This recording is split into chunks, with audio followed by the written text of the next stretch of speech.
Hey everybody, welcome back. This is going to be episode 6 of our legendary Dwarf campaign in Total War Warhammer. This is the Strategy Professor, so let's just go ahead and jump back in. Now, as I was driving over to the gym just to kind of get a workout in, get out of the house, get away from the dissertation research for a little while, I just thought about I'm probably already at war with these guys. Like I was thinking, they might go to war with me, they might be hostile. I'm already at war with them. So I think this is one of the factions that I opted to go to war in exchange for money. So someone paid me to do this. It was like the Border Princes, or maybe it was the Empire, and they rotated all the way down here. I doubt that, but anyways.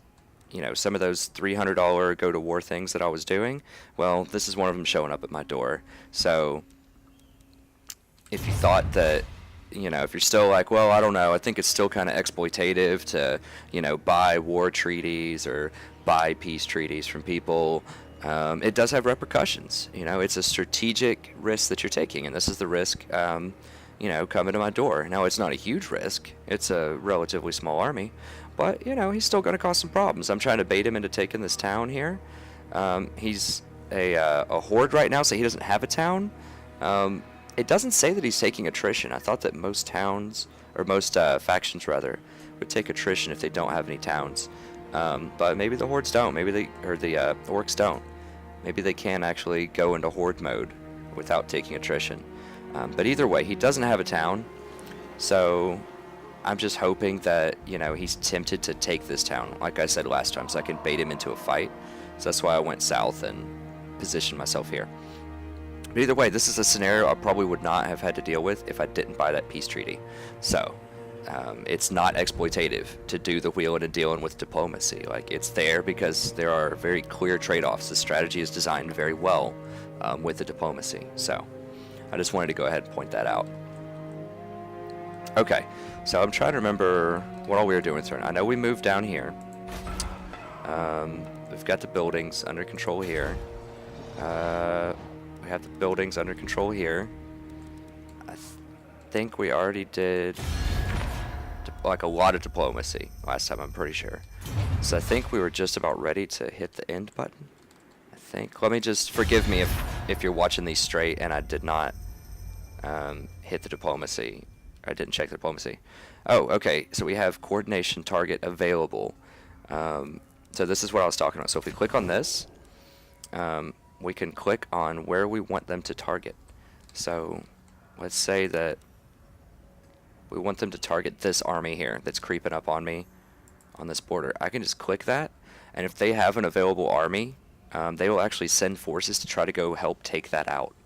So this can be extremely useful in a lot of scenarios. If you have allies that are really close to you and you're trying to fight against, the chaos, or, maybe the Empire's kind of creeping, like getting over here, taking all this area around the mountains, and you want to, ally up with the Border Princes or something and try to fight them back. If you have a defensive alliance, you can set war coordination targets here. Now, I don't expect them to actually do anything here because I think they're in a pretty bad position. As we discussed before, they're ranked 49, so I doubt they even have an army. They probably are just sitting on a town and a garrison. So this is kind of just for show, but that is something you could do. And what can the Dowie do for you on this fine day? No, they're not going to give me any cash. Okay, I'm pretty sure I did all the diplomacy already. If I needed to do some more, whatever. I think I tried the Border Prince thing. I think we're pretty much ready for the next turn, if I'm not mistaken. So I'm just gonna go ahead and end the turn. If I messed something up or I didn't do it as efficiently as possible, I'm sorry. I can't remember.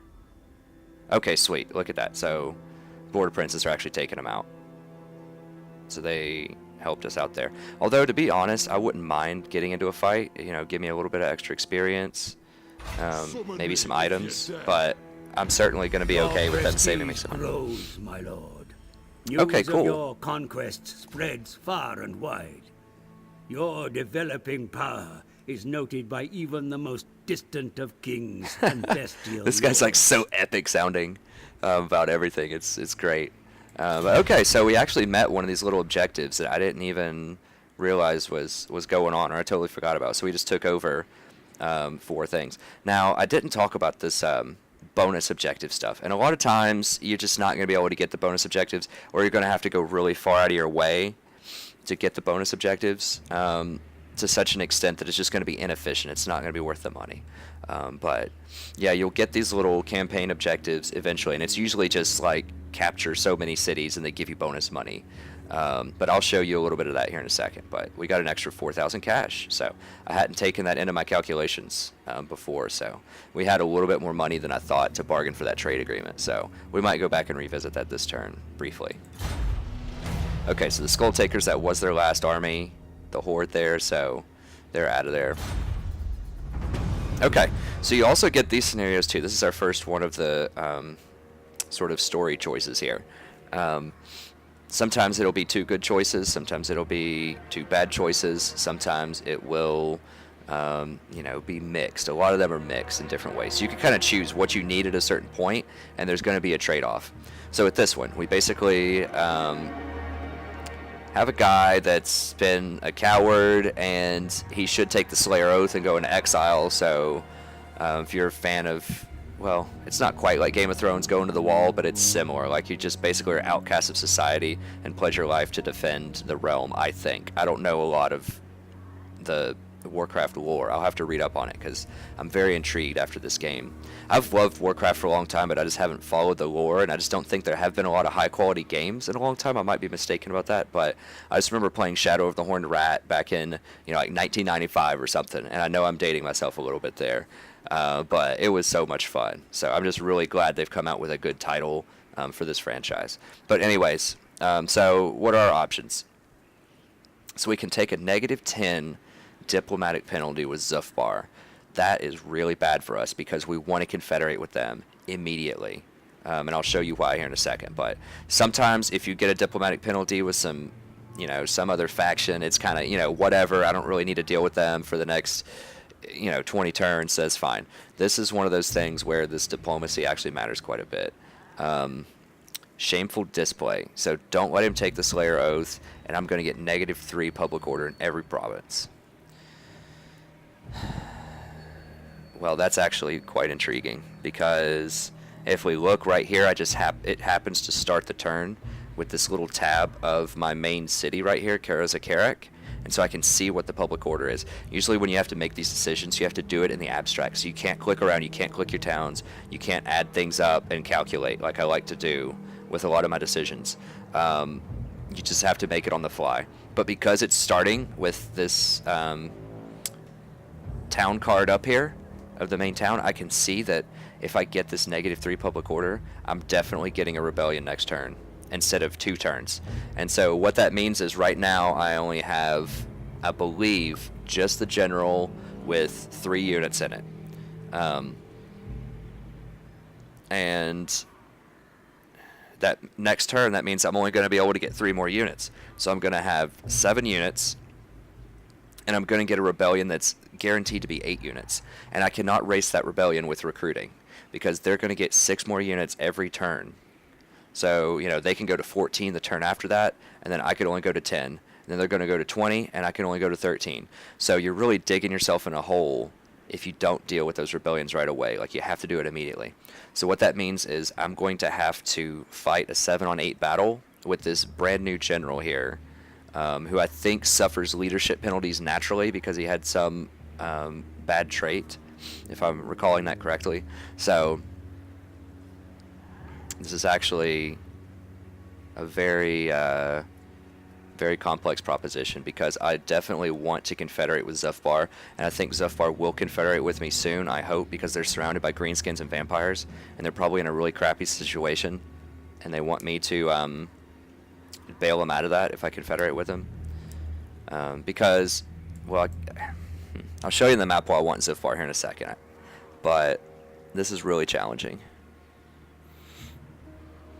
So my options are, I can just do a 7-on-8. I could also pull my my main general out of this new area and just slow down the expansion and just come back and double team take 2 turns and just kind of double team the rebellion there. But that's going to open up these new properties that I just took. It's going to open them up to being retaken by the orcs. And so that's going to counter all of that extra expansion that I've just done. And remember in the last video I talked about, you know, I want to have, you know, everything in the southeast by turn 50 or turn 60 at the latest. So I really can't backpedal too much on my expansionism. I'm gonna fight it. You know what? You guys are probably itching for me to do another fight also, and I'm gonna be down in this fight again. So I'm just gonna fight it. So I'm basically committing myself to doing by clicking that, I'm committing myself to doing a 7 versus 8 fight next turn. Okay, so our new quest objective is go take over 5 towns. Okay, so it doesn't add that much strategically. You know, that's what you should be doing anyways. But if you're not sure if that's what you should be doing, if usually you're kind of a little more passive, the game is trying to steer you in the correct direction. Like they're trying to give you a little carrot on a stick here to say, hey, maybe you should be like going and taking settlements, which I know that. Hopefully you know that now after watching the stream if you didn't know that before. But this is really cool because it helps some of the, you know, perhaps less informed players. It gives them a little bit of an incentive to go out and do what they should be doing anyways. So I think that's pretty cool, just from an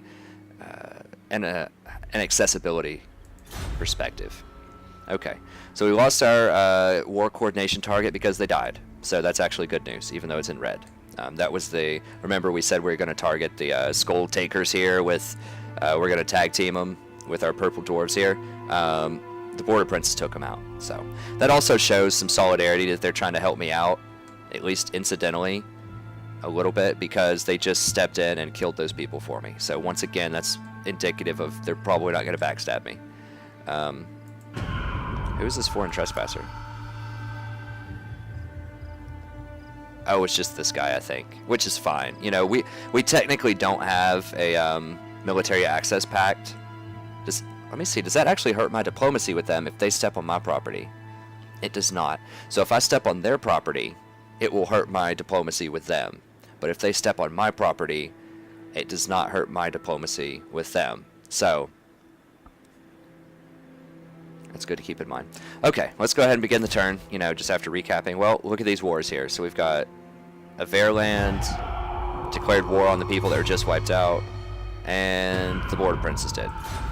Are they allied? Just trying to keep up what's going on here. Okay, they're not allied. So Verland and the border princes just independently declared war on those orcs at the same time. Probably because they were really weak.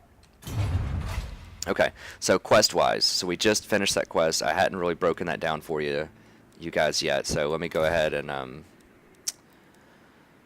think it's under faction summary here. Let me see, I'm not 100% sure. No, not here. I mean, I know there's a quest button here. Oh, here we go, objectives. Okay, so these are your long-term objectives for the campaign. I guess it would have been nice to mention these earlier. I mean, I assume if you guys are playing, you're probably going to read these on your own.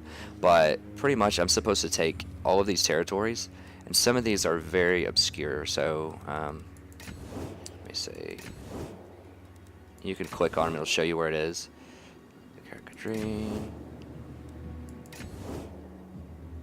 Okay, well, I mean, this is all you need to really see, okay? This is the only one that's going to be relevant here, and the reason for that is this is right on the front door of Chaos. So in order to win the long campaign victory, I have to take this property. So basically, if we look at the map, and this little light thing is where I'm looking at on the map, this means I'm going to have to conquer the world. Like, because there's no way I'm just going to, like, stealth up here past all the chaos and just take this place and be able to hold it, right? Like, that's just not going to happen. So this means that I'm going to have to take over all of this stuff in order to get up here and just have a secure position to take this and hold it. And I'm pretty sure if I were to click through more of the dwarf factions, there's going to be other factions that it wants me to take that are, like, in the 4 corners of the world. Like, there's probably something over here, you know. So basically you have to conquer the world to win the main campaign. It doesn't say that, but that's, for all practical purposes, that's what has to happen. Have to kill off the greenskins. I'm gonna have to kill off everybody, you know, to get to all of these places. push back chaos into the chaos wastes. That's going to have to happen once again for me to do it, and you know, get this guy in a wounded state, the faction leader for chaos, which once again that has to happen. So now chapter objectives, these are the smaller things. So you know, I'm going to get 4,000 gold whenever I take over 5 more settlements, but it gives you all these little bonus objectives that you can also do. You saw last time I only got 2. Now I wasn't watching and keeping up with those, and sometimes they're hard to pick up without going too far out of your way, but let's just take a look at them. Okay, so research 6 techs. Alright, so I've got 4. So, you know, maybe another 5 turns or so. If I go back and get, you know, a 3 tech, something that takes 3 turns, I can definitely get to 6. That should be a pretty easy 1,000 to pick up. And I wanted to do that anyways to start the ranged rotation pretty soon. Okay, recruit a hero, a runesmith. So if I do that quest battle and I complete it, one of the rewards is a runesmith. So that if I beat the quest battle, I should be able to get that. I'm not sure what the foundry is. I think that's the upgrade building. We can look at that here in a second, but if I complete that, I get another 1,000. Complete 8 total grudges. So I've completed 3. So with all the fighting that I've been doing, I'm probably going to be able to get to 8. If I'm close to that number, I can always do a rebellion, get the rebels to come in. They're going to raid me. It's going to give a grudge. Kill the rebels, get a grudge. So this should be pretty easy to farm up if I really want that extra 1,000, and I'm just kind of chilling, not doing a lot. And complete 1 quest chain. So once again, it wants me to go over and do that quest. So if I do all of these things, I'll get an extra 5,000 gold, which, you know, very relevant because I'm really not that rich. So, okay, so that's just all the victory conditions are in chapter objectives, and once again, that's just right here that you can click. So, something to keep in the back of our mind. Okay, let's go all the way down here. So Zufbar, why was Zufbar important? I'm not going to spend a ton of time on this, but Zufbar is right here, and they have this, this, and this under their control. I think they only have 3 properties, but this is a very, very key strategic region because these are very tight choke points. Only like 1 or 2 armies can fit in here at each one of these.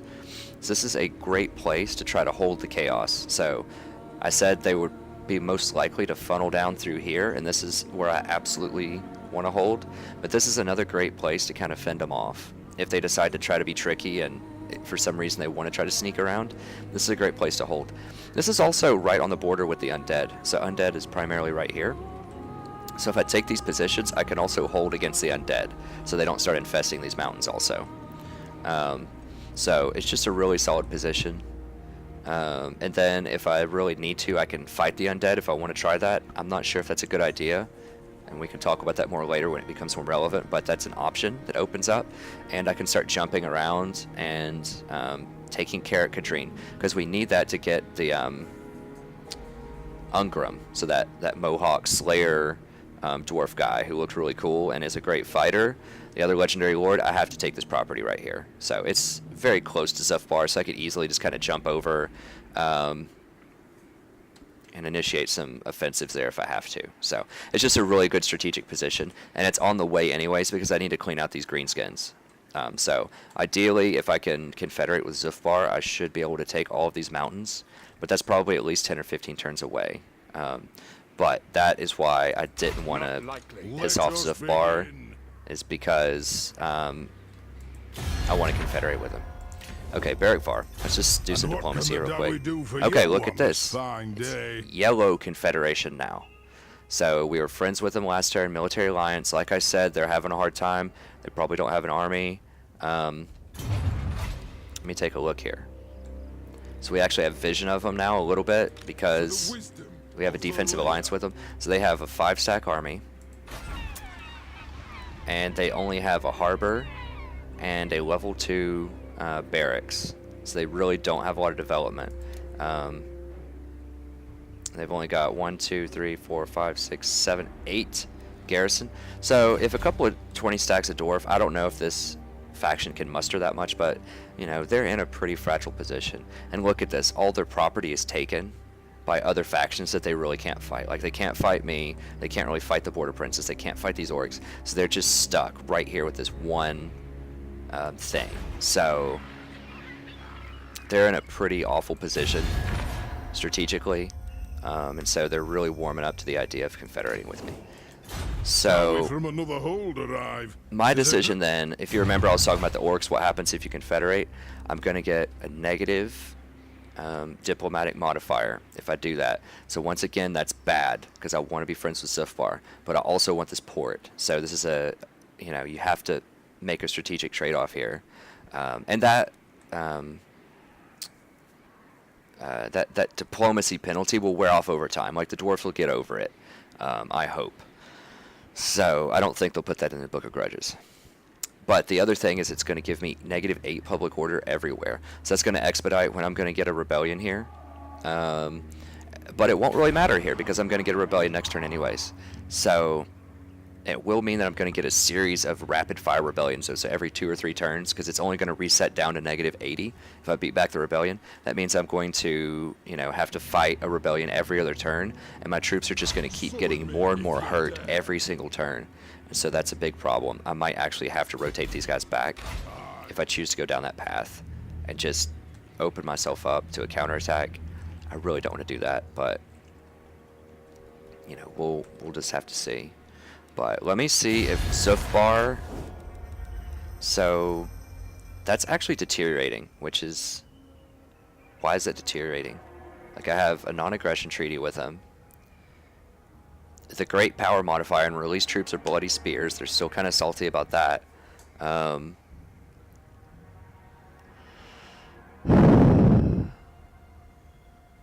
Okay, let me see what we've got going on here. There's absolutely no way they want to confederate. They're not even thinking about it. They're not thinking about a defensive alliance at all. So they are very tepid to diplomacy with me right now. I can't do trade because you have to have a land area that connects the 2 capitals without going through any other property. So because the orcs own this area here, then we can't actually do trade. That's why the waterway is so important, because it allows you to bypass all of that, and anywhere that shares a water border with you, you're able to trade with. So that's why it's so, extremely important to capture this port. So, alright, so Zufbar's not going to do any diplomacy. I can't confederate with them.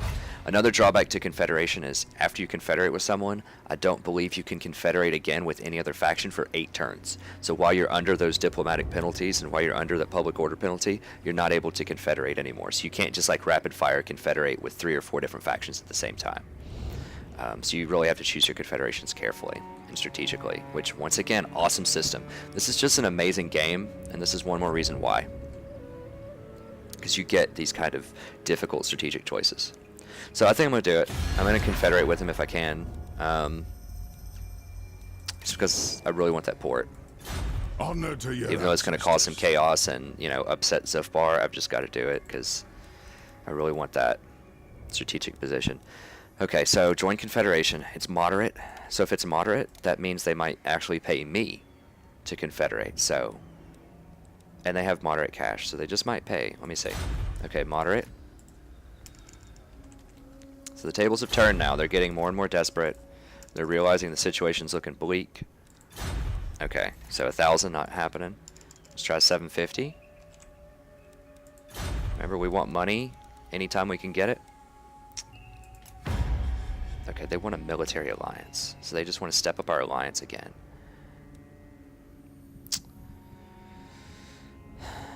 Now, if I reject this, I'm not 100% sure how they're going to feel about that.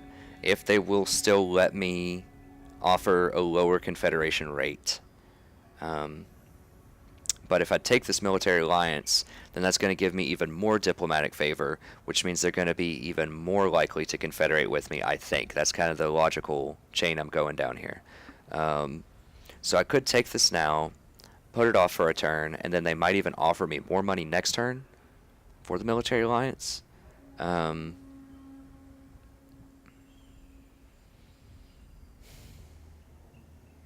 Or, I mean, I guess theoretically they could feel like they're very secure if we get the military alliance and feel like they don't need to confederate. I'm not sure if the AI gets that advanced with their diplomacy, but I'm going to go ahead and reject it.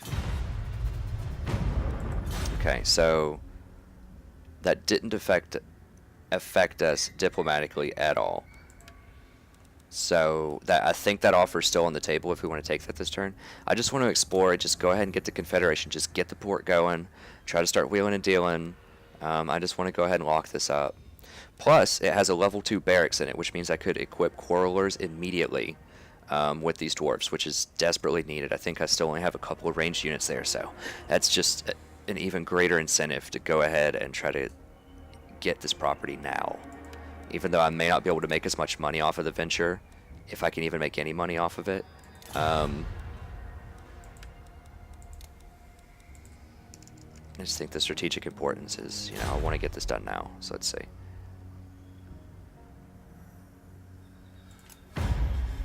Okay, so now they're offering me $500 for a military alliance. So they really want this alliance.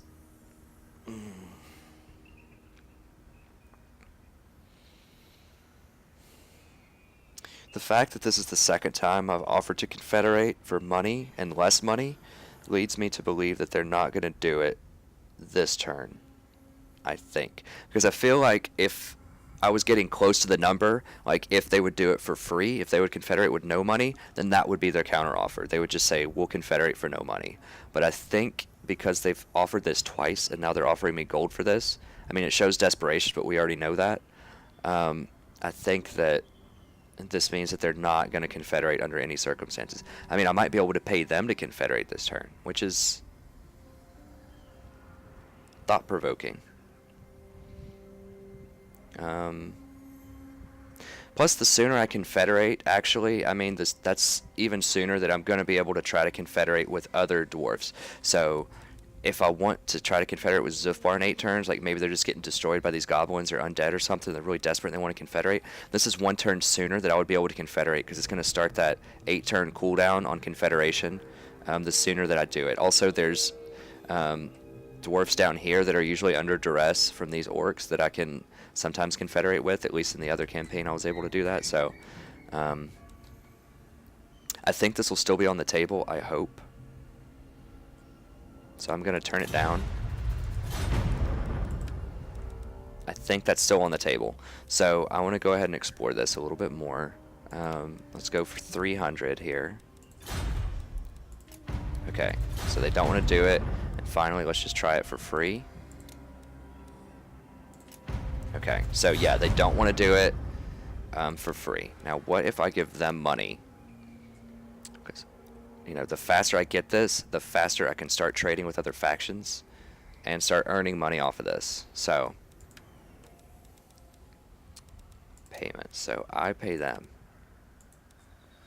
I do have a respectable amount of disposable income for now. So let's try 500. Let's just see what they think about that. So moderate. $500. Okay.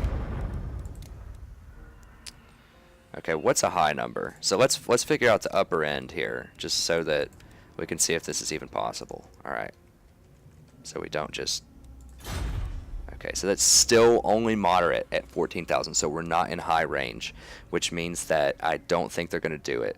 Because if they were starting to warm to the idea a little bit, you know, there would be some number that I could give them that they would accept. But because it's 14,000, and that's astronomically higher than 1,000, which was already considered moderate, I really don't think they're going to do it. So I'm not even going to waste time trying to negotiate up to that. I'm just going to explore their initial offer here again of military alliance. And they were willing to do cash. This will be an interesting experiment to see if they're still willing to do that or if they're kind of salty that I rejected it the first time. So that's only 500. Let's see if they'll do 1,000. Still moderate. Let's try 2,000. I just want to find the upper limit again. We're just looking for what's the limit. So once we say low, we know that that's the limit. Okay, moderate. Wow. That's quite a large range. Hold on, what? Oh, I'm offering that. Oh my god. Holy crap. Alright, I'm really glad that I caught that. So I'm offering them $1,000 for a military alliance right now. I'm offering them that money. So make sure you read very carefully, because that could have been, I mean, honestly, that could have almost been campaign breaking if I didn't catch that. So I want to demand payment. I want money from them, not give them money for that. So wow, that would have been like, I don't know. I would have just like just cut the series right there. It's done. Like, that's so stupid. I just can't even continue. Like, I can't even face you guys anymore if I were to do that. Okay. Okay. Okay, so low. So they're not going over 2,000. So let's try 1,000. They said they do it for 5. Let's see if they'll do it for 1,000. No. Okay.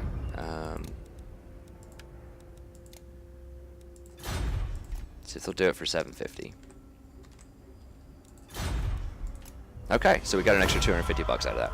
All right, so now with this contract, I'm hoping that this will improve relations enough to where they will confederate next turn, or at least in the very near future. While we're at it, it's been a few turns. You guys just want to give me some cash for free, just because we're friends? No. Let's see. And maybe. No. Okay, so they don't want to give me any free money. So far, want to give me free money. Are we from another hold arrive? 'Tis a great day. I think they did in the past, so let's just see. Oh, okay. Border Princes. Okay, so we're improving. Let's just deliver your message. And I'm not going to spend as much time, you know. Now this was yellow. I can't remember if it was yellow last turn. I think it was. But we're trending upwards with public relations, so I think eventually they're going to give us this trade agreement. It's just a matter of when. So let's just see if they'll do it straight up. Yes, look at that. All right, so they just needed one more turn of convincing that we're friends. And now we have this trade agreement. I could have, that makes me wonder if I could have, you know, grabbed like 300, 400 bucks out of them for that. I probably should have offered some, see if they'll pay me for it first. You know, I always wonder that if I give something away for free, if I should have asked for money. But I didn't think they'd give it to me right off the bat. But we got it. So that's an extra 200 something a turn. That's a pretty big deal this early in the game. If you'll notice, it also increases our political points with them too. Okay, top knots. Just, you guys had enough? Nope. Skull smashes. Who are they? Up here. Okay, so y'all had enough? Nope. Scabby Eye fighting them, doesn't matter. Red Fangs, we're gonna fight them soon, but not that soon. Is in my hand, so I could smack you when you say something I don't like. You know, I'm gonna take the greenskins first before I go to the Red Fangs, so I think they're at least 10 turns out. So if you make a peace treaty, I'm almost positive the number is 10 turns. So if you make a peace treaty, you should not attack the faction that you made peace with for 10 turns, or you'll get a diplomatic penalty. If it's after 10 turns, you can fight them again without a penalty. So let's go ahead and see if we can get peace here. Not for free, of course, but let's see if we can get 500 bucks for a peace treaty here. Because I imagine they're getting attacked by the greenskins and all these other orcs down here too, maybe even the dwarves. So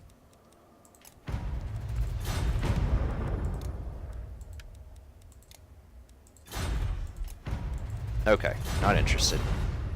So they might come around once the greenskins lean on them a little bit more. Okay, secessionists we're okay with.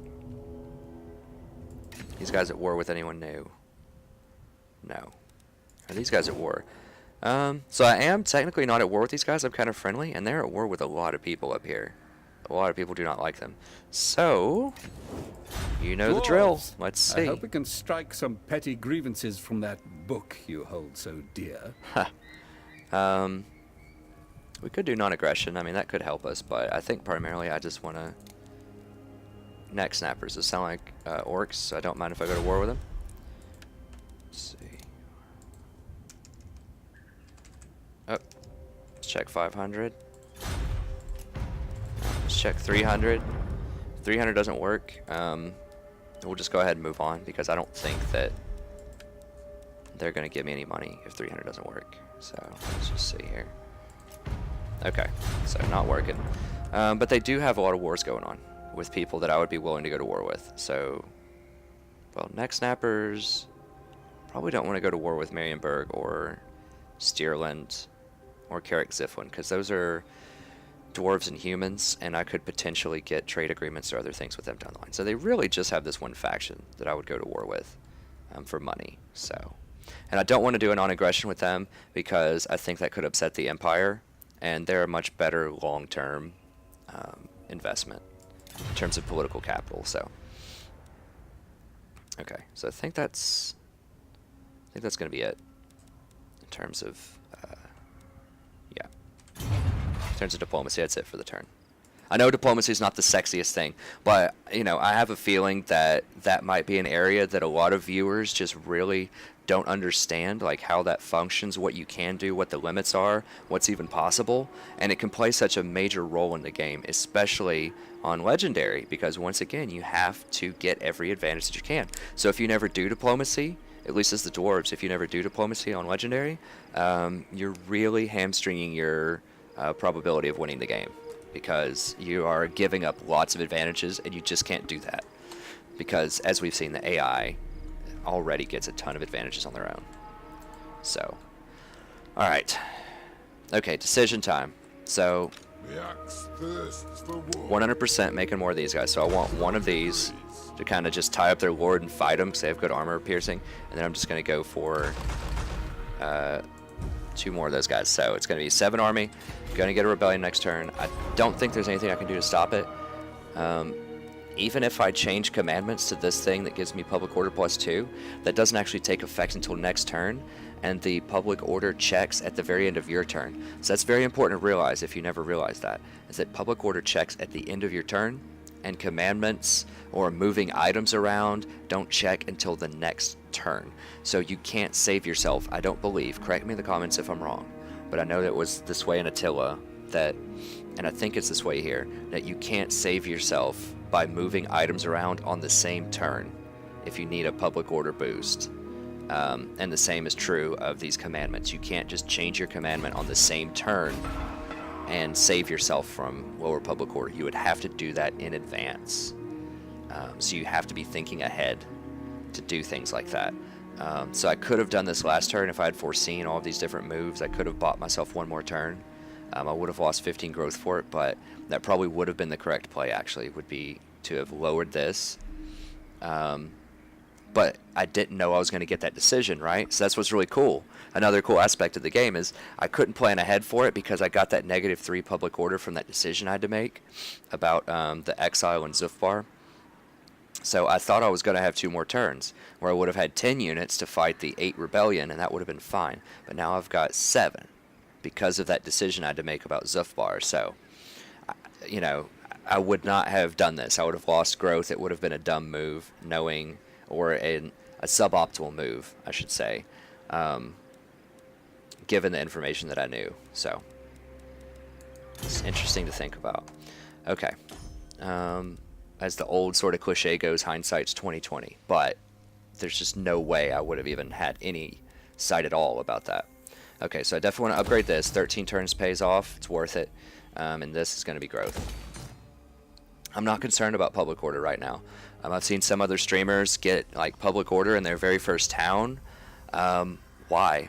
Why would you do that if you only have 1 town? Because your armies are already going to be close by, and I've already explained several times why fighting rebellions, if you can actually win them, is really beneficial, because it gives you experience, gives you items, and it gives you gold to help finance your army if you're not actively doing something out of your territory with them. If you're not actively taking new territories, and your army's just sitting there mustering, like gathering units or something, then you actually want rebellions. So don't ever get the refectory in your starting town, at least not while you have a bunch of other units around to help you just beat back the rebellions. It's just not worth the space, because it doesn't contribute anything other than public order.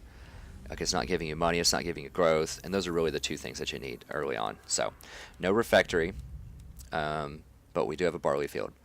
Every other province that I take down the road, I'll have at least 2 refectories, if not 3, because I'm not going to have armies there at all times. But because it's the capital, there's going to be a lot of foot traffic through here, a lot, to take care of these rebellions. So I don't need to invest a building space for that. Oh, I can actually make this level 3 also. Could I have done that last turn? I just didn't notice that. I hope that's not the case. That would have been a mistake. Not a massive mistake, but nevertheless a mistake.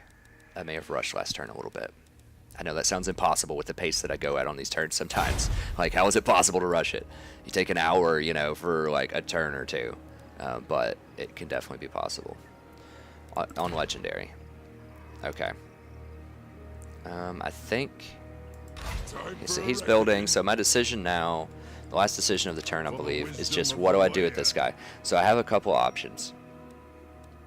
I can come down here. This is free. If I just want to take this, this is absolutely free. Because they just have 6 units. I've got 11. I'm just going to steamroll that. This is going to put me in a little bit more of a dangerous position. Because then the greenskins can counterattack me very easily. These guys can't counterattack me this turn because I can't walk this far to go get to them. So therefore, they're not going to be able to walk this far to get to me, I'm pretty sure. So, and I have good vision of this area. So I don't think, I don't think that anyone's going to be able to hit me next turn from here. And this guy kind of has my back, sort of, this border princess. So I'm not really worried that some other army is going to come out of this fog of war and attack me because they've already got it covered. And the border princes are clearly coming down here to help me support also.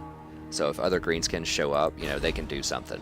Like, we don't have the war coordination yet, which, I mean, sorry, I just want to look at this one more time. You have a proposal? Okay, they don't want to do a defensive alignment. Yeah, so we can't set a war coordination target with them, but I'm just going to trust that if more greenskins show up, they're probably going to try to go fight them. So that they kind of have a very loose, not totally reliable, but kind of reliable support if I get into trouble. So if I come down here and take this also, I'm opening myself up. So I don't, like I just said, I don't think I'm going to get attacked from over here. So this is fine next turn. This settlement should be fine. But if I come in and take this, I don't have vision of this area. So that means that, you know, the greenskins could just be sitting here with a 20 stack right now ready to attack this. I go in and attack it, take the bait, take the town, they roll up behind me and kill me and get the town. Because they really want this town. Because that's the last town in their province, so that they can issue an edict. Or whatever it's called, a commandment. So this is a very dangerous area. Also, I mean, just any number of random stuff could just come running out of the desert here. I mean, I declared war on these top knots a few turns ago for a couple $100. So, like I said, I mean, they could just ignore everybody and just run straight at me if they're really mad about it. And they could just show up with 220 stacks right here, just beyond my visual range. So I could go down here, take this, so it seems free, but it could be fool's gold. Or I could come over here and try to work this and work towards getting this entire province. This could help pressure Barak Var into a confederation later because they know they're not going to be able to take this town from me.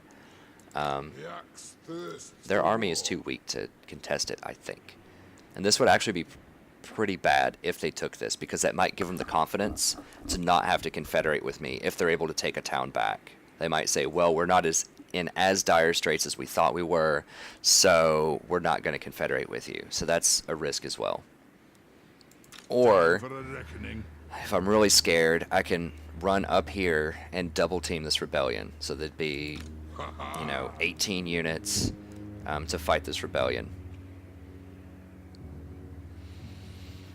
I don't want to do that because, like I said, I've just given up too much of my forward momentum to do that. So now, if they show up and I look at the units that are in this rebellion and it's really advanced stuff, like you got trolls in there or something, or you've got like 2 doom divers or even 1 doom diver or whatever, I might just sit here and stall and just wait on this army to come back up if it looks really bad. And that's not an ideal situation, but that's an option that's on the table also. So I think I'm just going to go for this. I mean, when I run up here also, I'm going to get a little more visual range. If I see another huge army just sort of sitting around this area, I can always flee and not do the fight. And I think I should still be able to run away if something looks really crazy. But let's go ahead and do it. Okay, so looking. Okay, so I didn't see anything. Okay, so auto resolve it. So we hurt some of our guys a little bit here. Oh, I forgot to put my banner on. You always want to make sure you put these banners on your units. I mean, unbreakable is not a huge deal, but I'll just put it on my main guy here. Okay, so 8-1. Great fight. Now, conventional wisdom may say I should just sack this because it's going to be very hard to hold this position. And maybe that's what I should do. But I don't want to... I want to prevent the greenskins from getting this territory as long as possible. So... And I might be able to hold this, like, I might be able to start making some moves to hold this territory. So this, you know, this is really greedy, but I think I'm going to occupy this. And once again, I'm setting myself up for a sneak attack, and I'd be trapped in the city, but I didn't see anything visually, and so I don't think anything's going to be able to hit me next turn. And I'm not, this army's not really strong enough if the greenskins send a 20 sec to defend this area, so that's a risk also. But, you know, I'll get to hold the territory. I'll get to, you know, at least intimidate the greenskins a little bit, flex on them a little bit, so they may not come over as easily and take this town.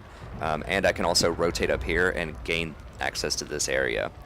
And, you know, if I gain this province, or heck, I could even put a military building right here and just use this as an outpost to recruit some new units. That's actually sounding pretty good. Like, usually I go for the money building, but because I'm so far away from my recruitment center, my main building, I could just put a recruitment building right here and just grab a whole bunch more dwarf warriors and just kind of mass up a little bit, just to refresh. Since the purple dwarves are not going to give me this territory anytime soon, or at least not for another turn, yeah, I'm just going to go ahead and occupy it. The throng agrees. Okay, so let's... To war! Alright, leveled up a little bit, that's nice. Axelord. I don't think we have any more items we have to choose from. The dwarves don't get a lot of items, I've noticed, like...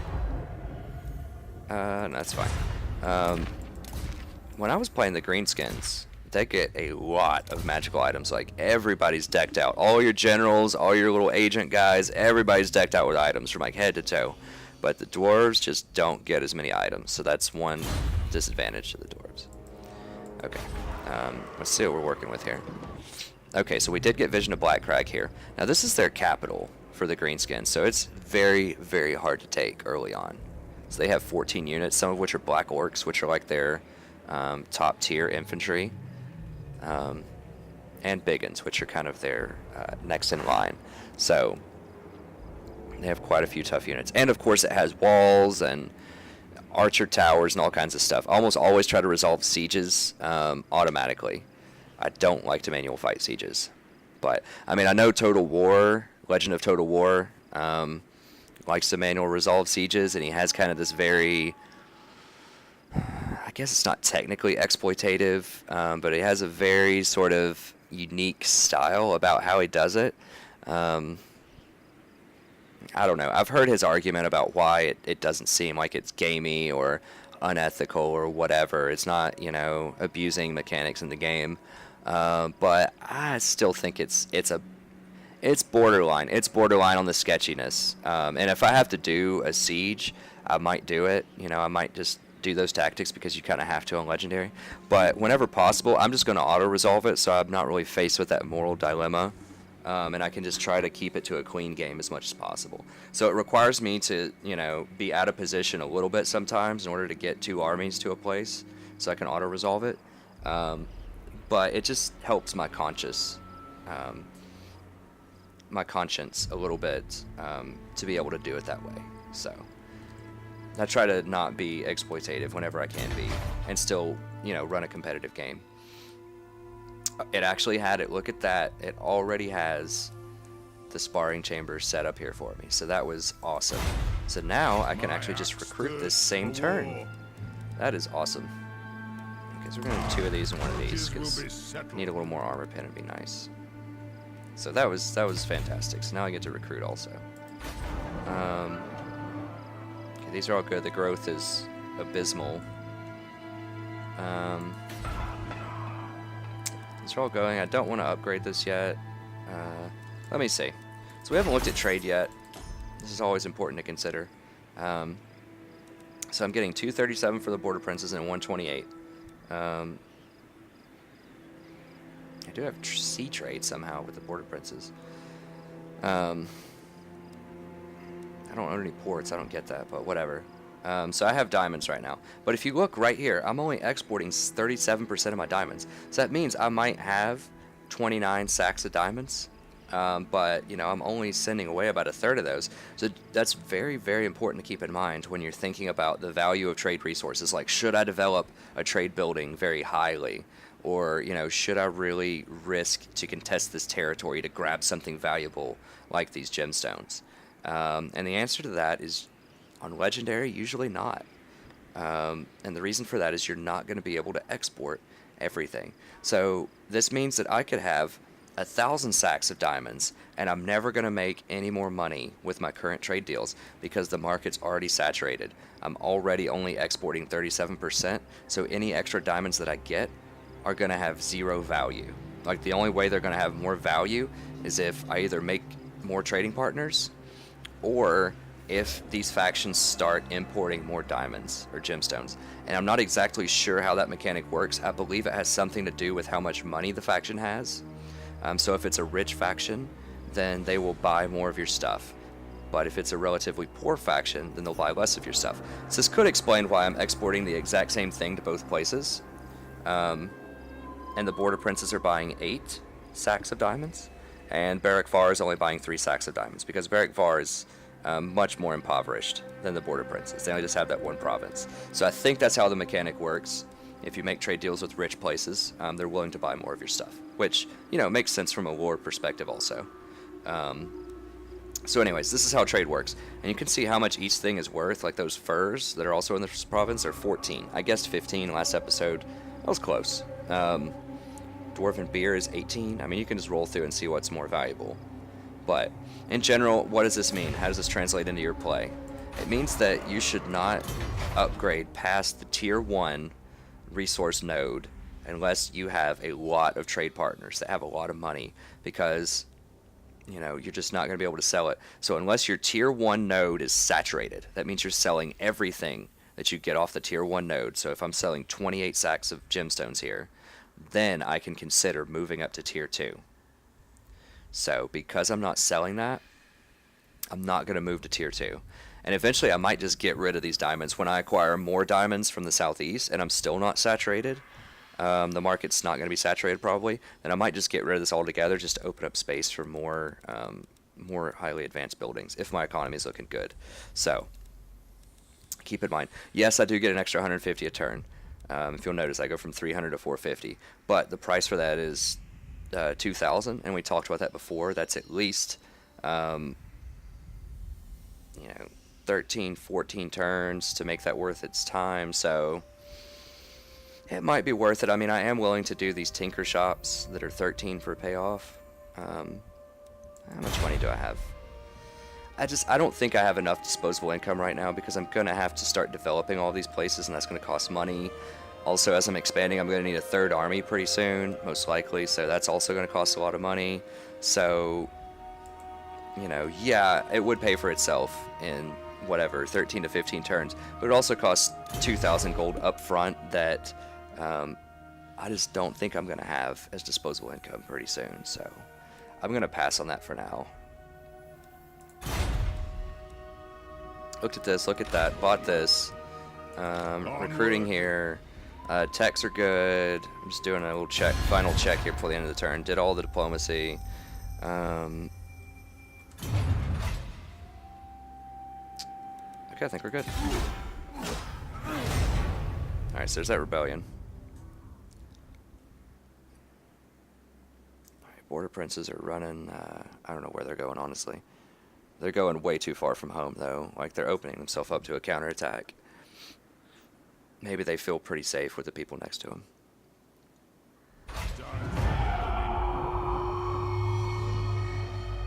Okay, so we're getting rating from that rebellion.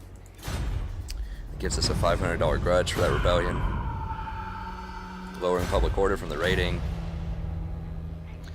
And this place just magically gets -4 public order. Like, sometimes just bad things happen to you. Sometimes good things happen too. That's just important to think about. Okay, so Border Prince has declared war on the Scabby Eye, which are these people I've been working my way through. That's actually pretty bad, and the reason for that is Border Princes might claim some of their territory. So I need to start moving pretty quickly if I can to try to get these territory. Because if the Border Princes get a hold of it, then that means I'm not going to be able to get a hold of it.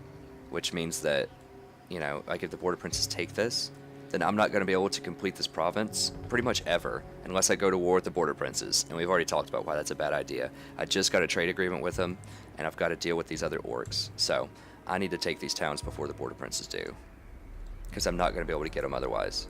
At the same time, I would really like to try to cripple the Greenskins as much as I can. They're clearly not home, so I'm hoping that they're down here just tearing up stuff, scheming, and not moving over here to flank me. I've got pretty good visual range on the area, so unless they're like hiding in the shadows here, I think they're probably away at war with these dwarves and orcs down here. So that does mean that their capital's exposed too. So if I can beat back this rebellion, make some more troops, then I might be able to hop this wall and take over this whole province. So once again, I'm risking kind of a really bad scenario here if the Border Princes take that town out, I'll ignore that. which they can, like, probably right now. Like next turn, if they run over there, they can probably take that town. So it may just not even, it might just, To war. it may just happen regardless, so there might not be anything I can do about it. Okay, so I can't see all 3 units here, but they have Savage Orc Arrow Boys. Savage Orcs here, they're kind of strong. They've got Goblin Wolf Riders that are pretty good. Anad.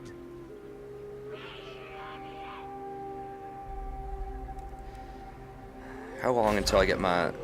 Okay, so I can build Quarrelers right now, actually, so...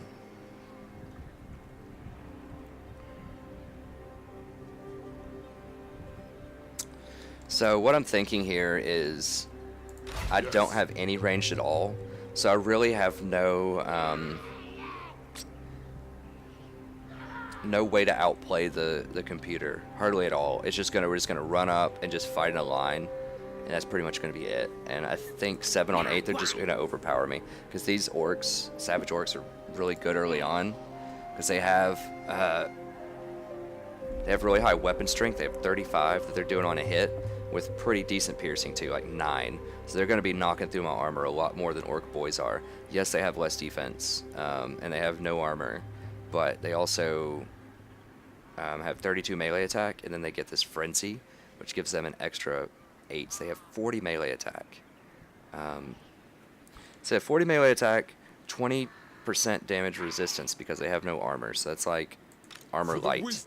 Although it's important to note that 20% resistance also blocks armor piercing, so that's important to keep in mind. So they're really good against really heavy armor piercing units because they don't have armor, first of all, so their strength is reallocated elsewhere on their tab, and they're going to block 20% of it even if it's armor piercing. So so they're a unique and interesting unit. But so they have these wolves that are going to be able to flank me. They have range. That's not great range. That's pretty crappy. But at the same time, it is some range. And then they have these guys that are going to be able to really lay into me. I have a Dwarf Hero guy that's pretty good, and I have this little group of guys that are all pretty stout. I mean, 2741 is pretty good. Once again, I just don't have a way to outplay the opponent. We're just basically just going to walk up and roll dice. Like, that's it. And they have 1 more unit, and they have legendary stats. So what I'm going to do here, I think, I'm just going to walk up and see what the auto-resolve is, and just sort of get a good visual on what the rest of their units are.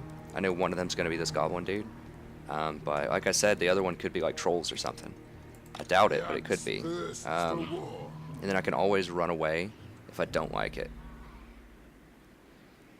So let's just go ahead and see what they're going to give us here. Okay, so they're giving us pretty good odds. Sort of. Okay, so it's not that bad. It is more ranged, which is problematic. This guy should be able to get in there and do a lot of damage because this little orc guy really can't fight. Like, if you look at him, he's got 50 combined combat effectiveness with 280 damage, and he only has 25 armor. So he has 120 armor.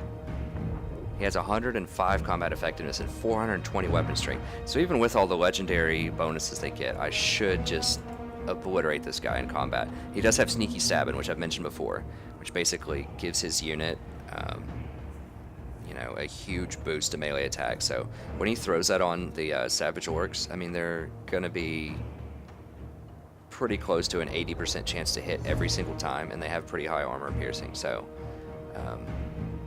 they're definitely problematic. These guys are also ranked up a little bit.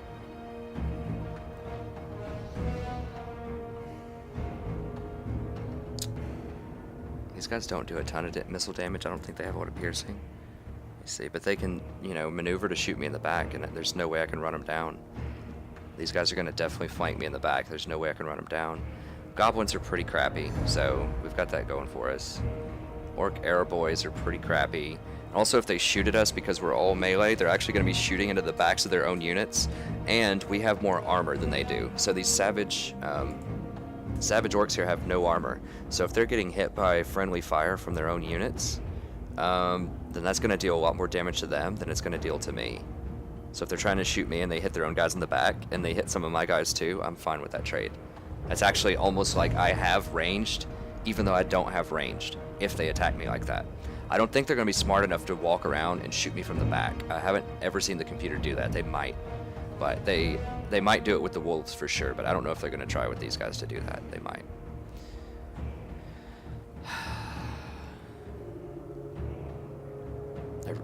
I'm very tempted to try to auto-resolve it, but like I said, that can end very badly sometimes. Because this is like, you know, right at... The hard yellow bar is all that matters. This other thing doesn't really matter.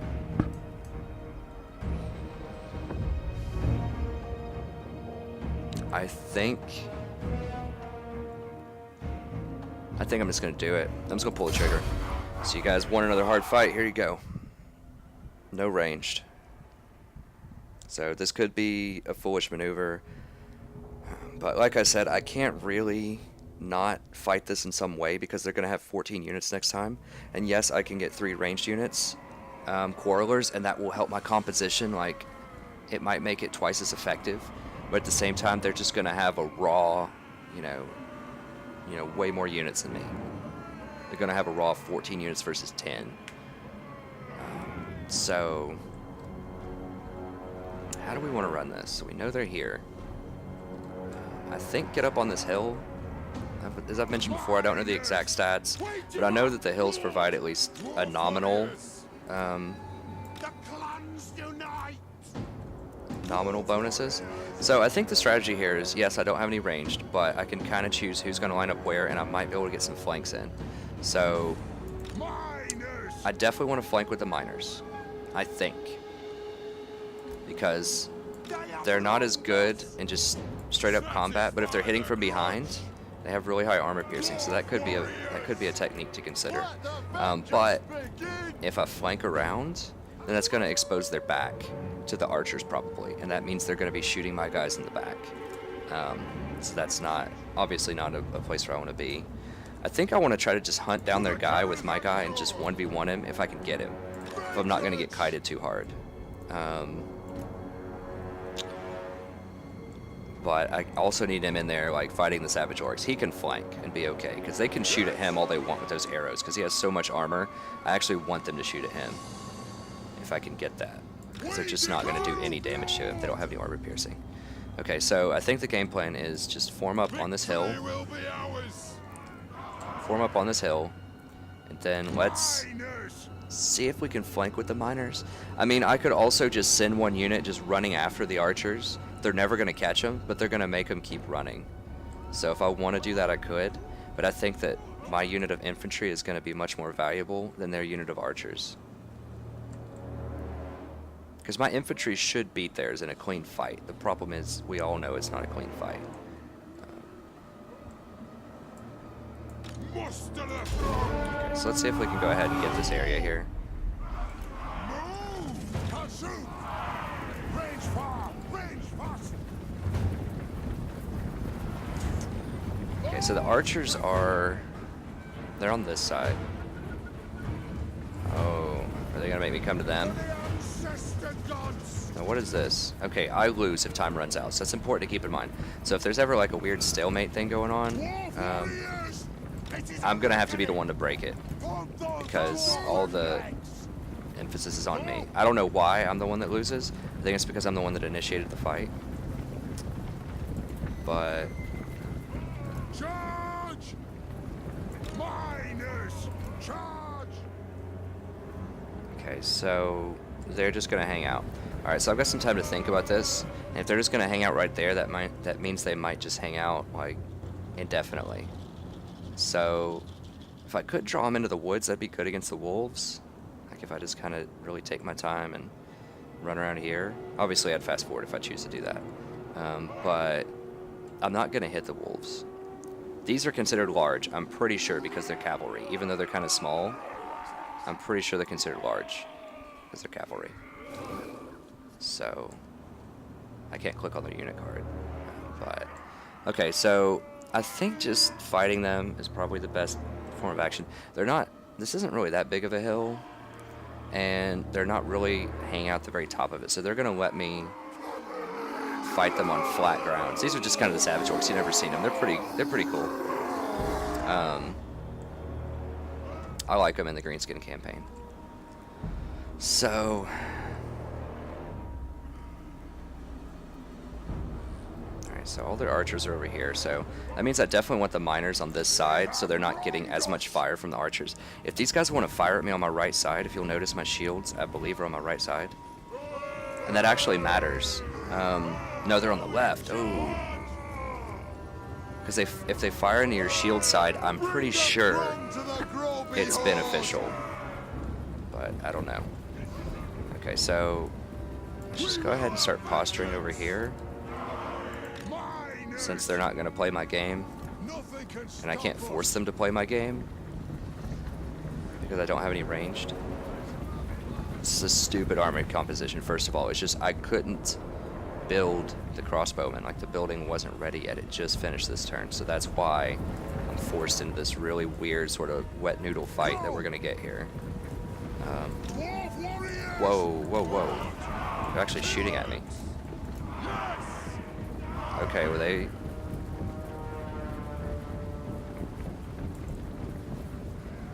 They have more range than I thought they did. Wow. They actually scared themselves shooting that, I think. Okay, well, just go ahead and form up and charge, you know. Just get the picks on this side so they're far away from these archers. Get my guy in here. We want to try to get into a fight with this guy. They're hiding him in the back. But let's just see. Now, I could have this guy... So, just go ahead and... You see they're doing hardly any damage. They're just like tickling my guys because I have so much armor. But... You know, enough shots, they will start doing some damage. So... Okay, so they put sneaky stabbing on them. That's what that graphic is. Okay, so let's get in here and fight. Let's get these guys to run away a little bit. I need to spread out. I don't want a huge glob here. Okay, so let's see if we can actually fight that. Oh, geez. Where's my main guy here? Okay, so he's here. I want to get him in here. Okay, so these wolves are actually fighting me straight up. Okay, I want to... There's too many people here. There are just too many people here. Like, I want to get these guys in the back. This is way too clumped. Move. Get out of there. Now.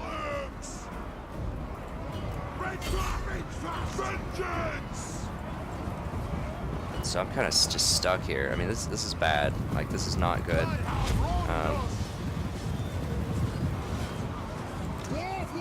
Okay, I'm backing out of this right now with these guys. Like, there's just way too many resources invested in this part. So they're flanking into me. So let's go ahead and get these guys. That was a very good move by them. These guys are holding this so well, like, what the heck? Get out of there. This is not, I'm not gonna lie guys, this is not looking good. These little goblins are holding off like 4 brigades of my guys. Like, I need to get out of there, but my people are just so clumped up, like, it's ridiculous. Okay, I'm moving out of here, come on.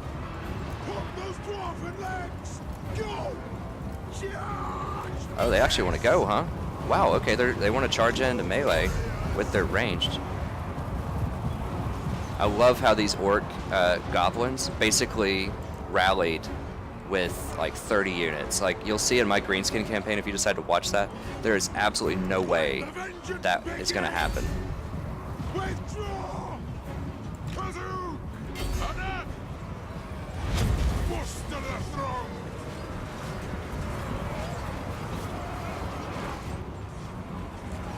Okay, my guys are back. So their guys are running, my guys are running. This is getting tight.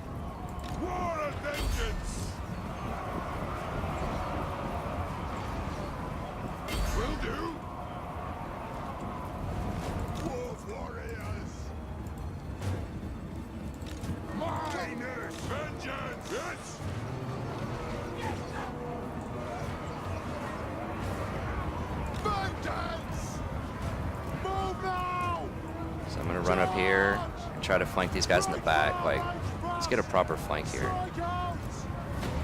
Because they're trying to intercept me, so I can't do that. But I definitely want to do that.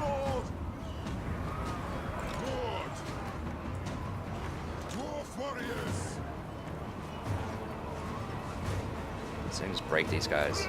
Once again, I've just got to ignore these archers. Like, it sucks. Like, they're just shooting me in the back over and over again. And there's just not a lot I can do about that. But I really need a flank. Like, I have to break these guys. They're really hard to break, too, because they're savage and they get all this extra, like, bonus. Okay, so I've got guys back here. Let's get over here. Okay, these guys are rallied, too. So the dwarves are rallying very well, but that's what the dwarves are supposed to do. They're balanced around having really high leadership. These orcs rallying is very problematic that they can rally. You know, with, or like even hold with a third of their units left. Like, what?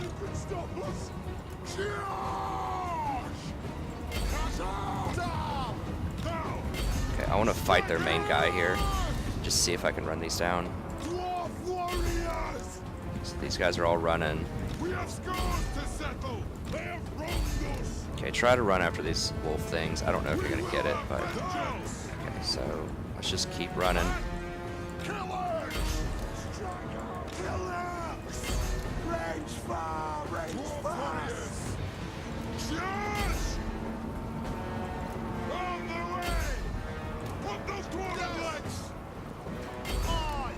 Okay, so they're actually fighting my guys here. Now they obviously have huge numbers, but they're ranged units, so their attack values are just not really that high. I'm gonna shoot my guys in the back. These guys better not rally. I mean, they probably will. We'll see. Do I have anyone else that's rallied? I don't think so. Okay. Okay, so I flanked this guy in the back. You saw he immediately started blinking, even though there's not many people there. I wish I could see their cards so I could like tell you, you know, what some of these penalties are they're getting, but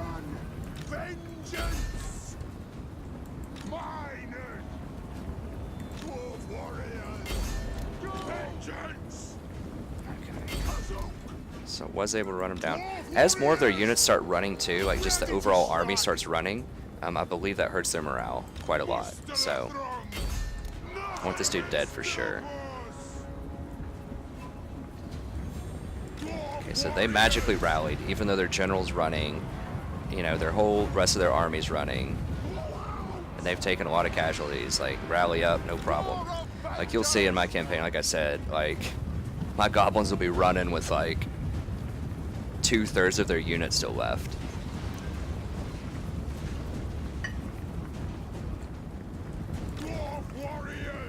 Goblins are very cheap units, and they're just balanced around having really frail leadership. Are you guys for real? All of these things are rallying? Okay, well, I got their lord. Unite! Like, seriously, what? It's an honor! No lord. Dwarf warriors! No problem, right? The clans unite! Nothing can stop us! Dwarf warriors! Yes! Kazoo! What are these guys doing? Like, I don't know why they're trying to run up and melee me as ranged units, but what we got here? Okay, these guys are chilling. Move now! And I'm not being hypocritical here. Like, yes, my dwarves are staying around a lot. Like I said, they are balanced around doing that. Like, the orcs have way more units. Like, each brigade of orcs, you know, they have whatever, like 120 or something. I only have 100. You know, they do way more damage than dwarves do. Like, dwarves are balanced around having high leadership. But, you know, that's what you sign up for. That's fine. I mean, I won the fight anyways, the legendary. This is just, you know, sometimes it can be pretty amazing, some of the buffs that the AI gets to these things, especially leadership. So just don't let that catch you off guard. Miners! Move! Alright. So we're going to have to fight these guys again. Like, probably this turn. You know, on our skeleton crew here. We have scores to settle! Let me just speed this up. I don't want you guys to have to sit through all this. How are we looking on time? Let's see. Oh my gosh. I'm actually way over time, so we'll definitely end after this. I'm sorry, guys. I got kind of caught up in that fight there. But we're about 15 minutes over. I mean, it's not the end of the world. You guys can obviously turn it off when you want and then just come back and watch it later. But I would like to keep kind of a trim, you know, hour-long episode just so you guys can plan your evening around. Not, you know, I highly doubt that I'm like your only entertainment for the evening or whatever. But if I am, or if, you know, you're just trying to plan your day and just sneak in like an episode of this on your lunch break or something, you know, I want to be aware of that and respect that. So I'm gonna try to keep it to an hour. But like I said, I just got a little bit overzealous on this turn, I think. So got a Pyrrhic victory here. So, you know, any kind of victory under the circumstances are fine. Like, they had about a third more, so about 30% more than I did, and they had more advanced troops. They had archers, they had these savage orc boar boys, which are like tier 1.5 or so. Like, they're better than your just rank and file normal starting orc units. And yeah, it was just a bloodbath. But okay, we're taking money. We just finished a fight, which means that it's saved. We got this. It'll give us 1 extra public order and reduce corruption, so a very nice follower. A little bit of extra cash from gold mines, stone quarries, so it's pretty nice. But we'll go ahead and end the episode here. Thank you guys very much. I hope you enjoyed, and have a wonderful evening.